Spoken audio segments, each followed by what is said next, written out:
ঠাকুর সাথে আছে বলেই হয়তো ক্লায়েন্টের বোন আমায় ফোন করে লাস্ট মোমেন্টে এবং সব কিছু অ্যারেঞ্জ করে আমি কয়েক ঘন্টার মধ্যে কাজে বেরিয়ে যাই। আর এখন অবধি আমার ক্লায়েন্ট জানে না যে এরকম একটা ঘটনা ঘটেছিল আমার সাথে। যদি এই ব্লগটা দেখে তবে ওরা জানতে পারবে যে ওদের বুকিংয়ের কথা আমি ভুলেই গেছিলাম।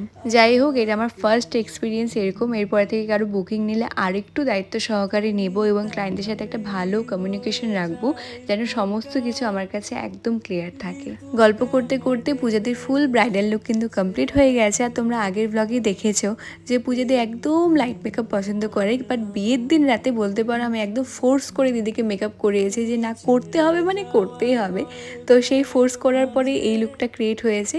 দিদির কিন্তু বেশ পছন্দ হয়েছে এবং দিদির সাথে সাথে দিদির ফ্যামিলির সবার ভীষণ পছন্দ হয়েছে এবং আমারও বেশ ভালো লাগছিল দিদিকে ফোর্স করে একটু মেকআপ করি।